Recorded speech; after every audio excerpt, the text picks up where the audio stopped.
Government कहीं property यह अवामच property मे one तो तह अवामन वनकस सरकार अवामन मैंडेट दितमुत रूल्स बनाने खतर रेगुलेशंस बनाने खतर कानून बनाने खतर। तीन लोगों को मिर्ची क्यों लगती है? किन लोगों को मिर्ची? एक तो बीजेपी को मिर्ची लगती है और तो पीसी सजाद लोन साहब को मिर्ची लगती है और अल्ताफ बुखारी साहब को मिर्ची लगती है। इन तीनों को मिर्ची लगूंगी। एक गुपन जमात अभी भी है जो गुपन जमात बोलती है यम सारे पॉलिटिकल पार्टीज हिस्से सारे पॉलिटिकल पार्टीज दिल्ली में बैठे होते हैं तो क्यों करेंगे वाजा? बीजेपी की बी टीम बने हैं क्यों करेंगे वाजे? अगर आप बीजेपी की बी टीम नहीं है अपना स्टैंड आर्टिकल 370 पे आप लोग वाजे कीजिए। आप उनका हॉल चेक करके देख लीजिए कि झूठों से भरा हुआ है। ठीक, मुझे एक बात बताइए जावेद साहब, 47 इयर्स तो वो पार्टी में 20 साल क्या कर रहे थे? ये अचानक से जम्मू और कश्मीर की आवाम की यहाँ सजाद लोन साहब का कहना है उमर अब्दुल सजाद लोन एक सवाल सजाद लोन साहब का कहना है ये नेशनल कॉन्फ्रेंस के हाथ खून से रंगे। जम्मू और कश्मीर की समझदार आवाम बाहर निकालेगी और इनकी सियासत अगले 100 साल तक दफन करके रखेगी। ये मैं आपको आज लिख के देती हूँ और ये मैं आपसे आज वादा कर। पहले ग्रेटर ऑटोनॉमी, उसके बाद 370 और अब पीएसए।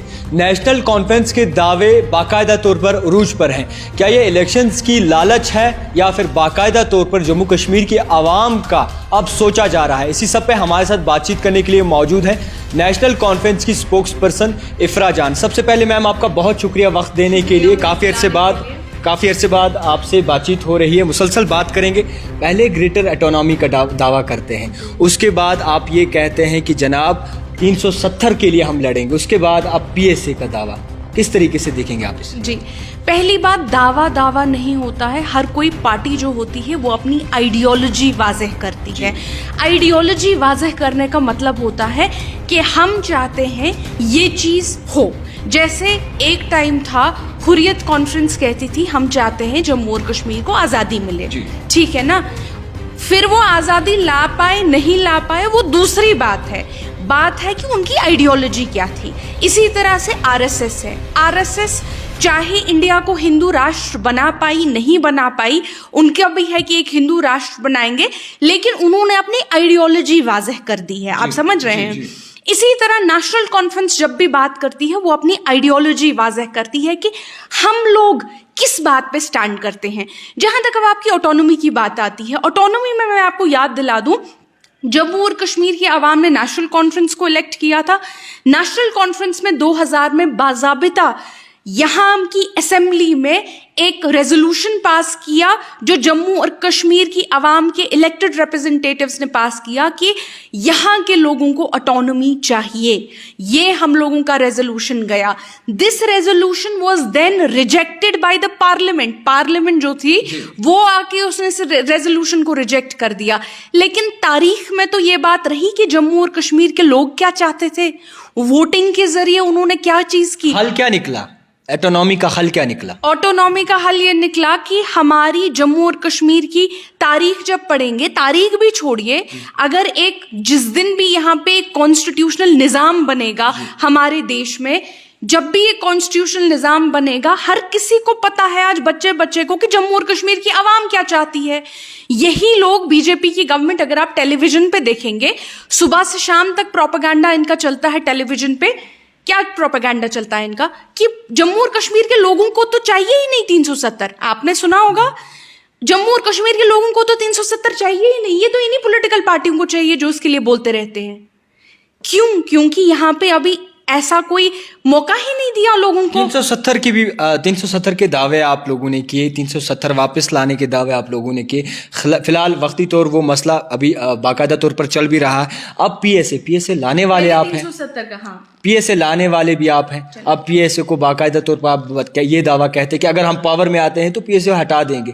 ये लाने का क्या मकसद था, अब हटाने का क्या मकसद है? पहले आपका 370 का सवाल मुझे नहीं पता है। जब हम नेशनल कॉन्फ्रेंस 370 की बात करती है, तीन लोगों को मिर्ची क्यों लगती है? किन लोगों को मिर्ची? एक तो बीजेपी को मिर्ची लगती है और तो पीसी सजाद लोन साहब को मिर्ची लगती है और अल्ताफ बुखारी साहब को मिर्ची लगती है। इन तीनों को मिर्ची लगती है।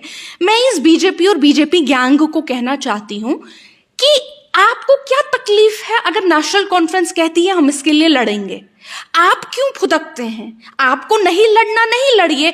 और मैं आज जावेद साहब आपकी चैनल के माध्यम से मैं चैलेंज करती हूं पीपल्स कॉन्फ्रेंस को और अपनी पार्टी को, ये दो पॉलिटिकल पार्टियों को, कि छोड़ दीजिए नेशनल कॉन्फ्रेंस क्या कहती है। आप आर्टिकल 370 पे अपना स्टैंड वाज़ह कीजिए।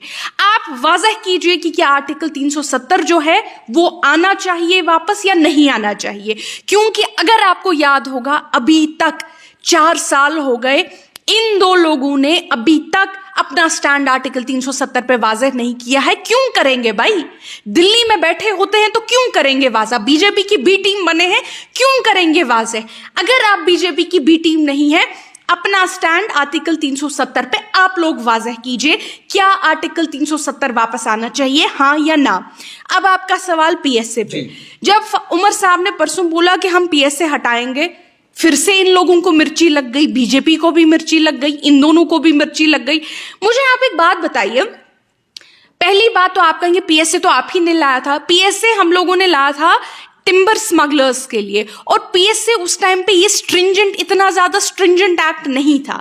ये तारीख जानने वालों को पता होगा कि पीएसए को, ये वाला पीएसए जो आज का पीएसए हमने सुना है, उसको बनाने वाले 1985 में थे, जब हमारी हुकूमत नहीं थी। इसी तरह से एक बी टीम वालों की हुकूमत थी। 1985 में पीएसए के कानून में अमेंडमेंट्स लाई गई ताकि इसको स्ट्रिंजेंट बनाया जाए, और उसके बाद पीएसए को वापस लेस स्ट्रिंजेंट किसने बनाया? जहां कहा कि मैक्सिमम इसमें जेल 6 महीने हो सकती है, 6 महीने से ज्यादा जेल नहीं हो सकती है। वो किसने किया? वो नेशनल कॉन्फ्रेंस की गवर्नमेंट ने किया। वो किसने किया कि इसमें 18 साल का नीचे कोई अरेस्ट नहीं हो सकता? नेशनल कॉन्फ्रेंस ने किया। वो सारे अमेंडमेंट्स तो फिर से नेशनल कॉन्फ्रेंस ने लाए। और अगर आज की आप बात करेंगे, उसके बावजूद 2013 में उमर साहब ने साफ साफ तौर पे कहा था 2014 में हमारी हुकूमत आएगी, हम पीएसए हटाएंगे। उसके बाद खैर हमारी हुकूमत आई नहीं। आज की अगर आप बात देखेंगे, आज बीजेपी की गवर्नमेंट जो है पीएसए इस्तेमाल नहीं करती है। आपने ये चीज आजमाई है? आज बीजेपी की सरकार पीएसए इस्तेमाल नहीं करती है क्योंकि उनको पता है पीएसए में ज्यादा से ज्यादा 6 महीने जेल जाएगा। 6 महीने से क्या होगा? अभी 6 महीने जाएगा, वापस आएगा। आज बीजेपी की गवर्नमेंट यूएपीए इस्तेमाल करती है। यूएपीए में क्या होता है? यूएपीए में करीबन आप तब तक जेल में हैं जब तक पुलिस कहती है हाँ आपके खिलाफ एक केस है। यानी 10 साल 15 साल जब तक आपके खिलाफ केस चलता रहेगा, आप 10 साल से 15 साल तक आप जेल में हैं। यूएपीए में बेल इज द एक्सेप्शन। आपको बहुत ज्यादा मुश्किल से बेल मिलेगी, और वो भी ना मिलने के बराबर है। जो ये बीजेपी की बी टीम और सी टीम आज इतना फुदकते हैं पीएसए पे, कभी उनके मुंह से आपने यूएपीए का नाम सुना है?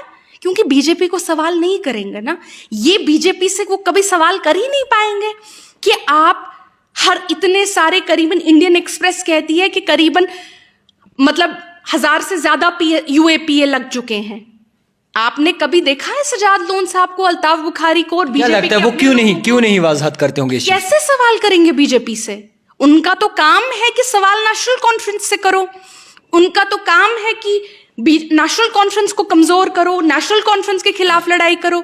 वो जिस थाली में खाते हैं बीजेपी की थाली में, उसी थाली में यूएपीए भी है, तो यूएपीए में उसी थाली में छेद कैसे करेंगे? हाल ही में पीसी में यानी कि पीपल्स कॉन्फ्रेंस में नेशनल कॉन्फ्रेंस के एक कार्यकर्ता ज्वाइन किए, और उनका ये दावा है कि 47 ईयर्स नेशनल कॉन्फ्रेंस के साथ रहे और 47 साल नेशनल कॉन्फ्रेंस ने सिर्फ झूठ बोला, झूठ के सिवाय कुछ नहीं बोला। और उन्होंने ये भी बोला कि जनाब उनका हॉल चेक करके देख लीजिए कि झूठों से भरा हुआ है। ठीक, मुझे एक बात बताइए जावेद साहब, 47 ईयर्स तो वो पार्टी में 20 साल क्या कर रहे थे? ये अचानक से जम्मू और कश्मीर की आवाम की दुहाई और इनकी आवाम की वेलफेयर इनको कॉन्स्टिट्यूंसी इंचार्जेस का लिस्ट निकलने के बाद ही क्यों याद आ गया? कॉन्स्टिट्यूंसी इंचार्जेस, क्योंकि बहुत सारे लोगों को लगा कि अच्छा ये कॉन्स्टिट्यूंसी इंचार्जेस का लिस्ट तो मैंडेट का लिस्ट होगा, अब हमको इस कॉन्स्टिट्यूंसी से मैंडेट नहीं मिलेगा, चलो ढूंढते हैं अब मैंडेट कहाँ मिलेगा। तो अब जब मैंडेट की याद आई तो अब आपको याद आ गया, हम क्या करेंगे? वो कसम खा के बोलते हैं कि नेशनल कॉन्फ्रेंस हमेशा झूठे दावा करती रही, और मैंने काफी दफा समझाने की भी कोशिश की, मगर उनका कोई भी ऐसा जवाब वहां से नहीं। वो 20 साल तक क्या कर रहे थे? कॉन्स्टिट्यूंसी इंचार्जेस की लिस्ट निकलने के बाद ही उनको याद आ गया ये चीज। जिन लोगों का कोई किरदार नहीं, जो लोग 10 रुपए पे अपना ईमान बेचेंगे, उनकी कसम का क्या वैल्यू है? कसम तो उस इंसान की कसम का वैल्यू है जो कहेगा कि मेरा सर कट जाए लेकिन मैं अपना ईमान नहीं बेचूंगा। जो 100 रुपए पे अपना ईमान बेचेंगे, उनकी आप कसम के दावे करते हैं यहाँ। सजाद लोन साहब का कहना है, उमर अब्दुल सजाद लोन, एक सवाल, सजाद लोन साहब का कहना है ये नेशनल कॉन्फ्रेंस के हाथ खून से रंगे हुए हैं। मुझे एक बात बताइए, आज लैंड लीज, आज यूएपीए में हमारे इतने बच्चे अरेस्ट हो रहे हैं, सजाद लोन साहब ने कभी उनका नाम लिया है? नहीं लिया है ना।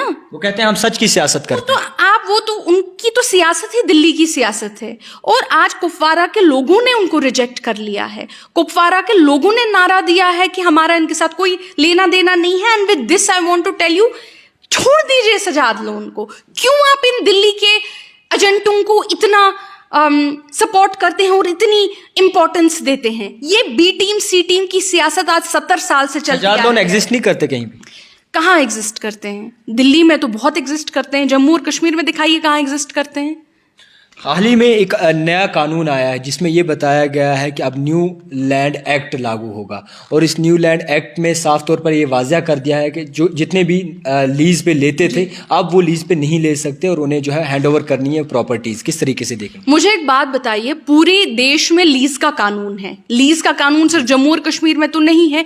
जब पूरे देश में लीज के कानून में आराम से वो अपनी प्रॉपर्टी फ्री होल्ड प्रॉपर्टी में कन्वर्ट कर पाए हैं, जम्मू और कश्मीर में अलग लॉज क्यों हैं? यहां अलग कानून क्यों है? क्योंकि भाजपा बीजेपी गवर्नमेंट का जो इरादा है कि यहाँ के लोगों को बेरोजगार करना, यहाँ के लोगों को होटलों से घसीट के निकालना। क्योंकि आप समझिए, सारा गुलमर्ग का एरिया, पहलगाम का एरिया, बहुत सारे रोड्स का एरिया, लाल चौक का एरिया, ये लीज वाला एरिया है। तो इसमें इरादा ये है कि यहाँ के लोगों को घसीट घसीट के निकालना अपने घरों से, जिन प्रॉपर्टियों पे उनने खून दिया है, और उसके बाद इसकी बोली लगाना। बोली किसको लगे? जब बोली लगेगी, बोली में अंबानी जीतेगा, अडानी जीतेगा, या हमारा गुलाम नबी डार जीतेगा? कौन जीतेगा वहां? आनो हम इसके हक तथस करिए। बिल्कुल। तो ये एक तरीका है कि यहाँ पे जो भी गवर्नमेंट प्रॉपर्टी है वो अब गवर्नमेंट प्रॉपर्टी बाहर के लोगों को दी जाएगी। इसको यहाँ के लोग जो हैं इस लॉ को चैलेंज करेंगे, क्योंकि ये लॉ छू, यूसी कानून छू, ये छू वन चैलेंज करने जरूरत बवन होता है। क्या है बेची वनान गवर्नमेंट प्रॉपर्टी हसा छे, ये government property. There is nothing called government property. Government छन कहन प्रॉपर्टी, ये अवामच प्रॉपर्टी। मैं वन तो अवामन युस वनकस सरकार छ, अवामन यमन मैंडेट दितमुत रूल्स बनाने खतर, रेगुलेशंस बनाने खतर, कानून बनाने खतर। अवामन यम इलेक्ट करमित, यम किस कन अवाम प्रॉपर्टी पे दपान अवामच प्रॉपर्टी केमिस गस तो केमिस गस न। अवामन छुआ तो मैंडेट दितमुत यस वनकस सरकार छ, आनु तो अनइलेक्टेड गवर्नमेंट छ। This unelected government at this point, मुझे बताइए what mandate do they have? What mandate does this unelected government have to decide where the public property will go to? Public ने तो आपको आधा वोट तक नहीं दिया है। इलेक्शन आप करा नहीं रहे हो क्योंकि आप बहुत डरे हुए हो, आपको पता है आपका सफाया होने वाला है। तो आप किस मैंडेट के तहत यहाँ पे रूल्स और रेगुलेशंस चेंज कर रहे हैं? और जब पूरी कंट्री में रूल एक है, यहां आप दूसरा रूल कैसे ला रहे हो? ये तो दगाबाजी है। और ये तो हम पहले नेशनल कॉन्फ्रेंस पहले दिन से बोलती आ रही है कि बीजेपी की जो नीयत है और बीजेपी के जो इरादे हैं वो हद से ज्यादा डेंजरस है जम्मू और कश्मीर के लिए। लेकिन एक गुपन जमात है, मैं ये साफ साफ तौर पे बोलूंगी, एक गुपन जमात अभी भी है जो गुपन जमात बोलती है यम सारे पॉलिटिकल पार्टीज ची हिशई, सारे पॉलिटिकल पार्टीज ची हिशई। इस जमात का भी कुछ नहीं हो सकता। ये भी जिन लोगों में कॉमन सेंस ही नहीं है, उनका आप क्या करेंगे? एक टाइम था सरकारी मुलाजिम बोलते थे सारी पॉलिटिकल पार्टीज एक जैसी हैं, जब तक सरकारी मुलाजिमों को हर दफ्तर में डांस कराया गया। अब जब डांस कराते हैं हर दफ्तर में, अब उनको समझ आ गई है। स्टूडेंट्स बोलते थे सारी पॉलिटिकल पार्टीज एक जैसी हैं। जब सारी नौकरियां उनकी चली गई, अब उनको समझ आ गया। पहचान पत्र के बारे में बात करेंगे। पहले आधार कार्ड, अब जो है नया शनाख्त पत्र दिया जाएगा, शनाख्ती कार्ड दिया जाएगा अपनी फैमिली के लिए। तो आपको नहीं लगता कि ये नए नए कानून ला रहे हैं और जिस तरीके से आधार कार्ड भी आप कहीं ना कहीं पीछे हट जाएगा, पहचान पत्र पूरी फैमिली को एक कार्ड दिया जाएगा? देखिए, मैंने आपको कहा कि बीजेपी जो है उन्होंने एक छोटा सा ग्रुप यहाँ कल्टिवेट किया है, जिसको मैं कहती हूँ, जिसको मैंने अभी गुपन जमात बोला। इस छोटे से ग्रुप को दिमाग में डाला जा रहा है कि सारी पॉलिटिकल पार्टीज एक जैसी हैं। ये प्रॉपर प्रोपेगेंडा के तहत किया जाता है। जम्मू में अगर आप देखेंगे, वहां पे भी एक ऐसा ग्रुप है जिसके दिमाग में डाला जा रहा है कि एंटी कश्मीर। भाई, आप लोगों के जमीन से तो, आप लोगों के पांव तले तो जमीन निकल गई। इवेंचुअली मैं आपको बोलना चाहती हूँ, यकीन दिलाना चाहती हूँ कि ये दो जमातें जो हैं ये भी उड़ जाएंगी और बीजेपी का प्रोपेगेंडा जो है वो सक्सीड नहीं हो पाएगा, क्योंकि अवाम जो होती है, ओवरऑल अवाम बहुत दिमागदार होती है, अवाम बहुत समझदार होती है। और अवाम जो है, जो ये छोटे छोटे प्रोपेगेंडा ग्रुप्स बनाए जाते हैं, अवाम ही इनको डुबो देती है, क्योंकि अवाम सब समझती है। अब आपका सवाल पहचान पत्र पे, मुझे बताइए, Aadhaar card, driving licence, passport, golden card, pension book, UIDI, वो आपका पासबुक, आपका वोटर आईडी कार्ड, आपका इलेक्शन कार्ड, आपका गोल्डन कार्ड, आपकी डोमिसाइल सर्टिफिकेट, आपकी ड्राइविंग लाइसेंस। मुझे एक बात बताइए, क्या मुझे अब सूटकेस लेके चलना है और इस सरकार को यकीन दिलाना है कि मैं जम्मू और कश्मीर की एक आम इंसान हूं? आपको और मुझे क्या सूटकेस लेके चलना है अपने कार्ड लेके? आज अगर आप अस्पताल जाएंगे, गोल्डन कार्ड नहीं होगा। कैंसर के मरीज आप क्यों ना हो, कैंसर के मरीजों को इलाज नहीं करते जब तक गोल्डन कार्ड नहीं निकालेंगे। अब पता नहीं कौन सी स्कीम है जो अब जब तक ये नहीं मिलेगी तब तक कुछ नहीं पता चलेगा। सवाल और साथ में ये भी है कि मैं तो बार बार बोल रही हूं, कितने कार्ड आपने आधार कार्ड में यहां की आवाम की आंखों की पुतलियां ले ली, फिंगरप्रिंट ले लिए, बायोमेट्रिक तक आपने ले लिया और बोला, वादा किया उस टाइम पे कि ये एक कार्ड जो है सारे कार्ड्स को रिप्लेस करेगा। मुझे बताइए, अगर फैमिली कार्ड ही आपको चाहिए था, राशन कार्ड के पीछे नहीं लिखा होता है फैमिली मेंबर्स का नाम? राशन कार्ड को आप डिजिटलाइज कर देते। ये हर रोज का कार्ड, नया कार्ड, इससे दो चीजें वाज़ा हो जाती हैं। एक, बीजेपी की जो सरकार है वो यहाँ के लोगों को तंग करने पे तुली हुई है, इसमें और कोई दो राय नहीं है। अब जी, बियर की दुकानें जगह जगह अवेलेबल। दूसरी इंपॉर्टेंट बात इसमें है कि बीजेपी की जो सरकार है वो जम्मू और कश्मीर के लोगों पे कड़ी नजर रखना चाहती है।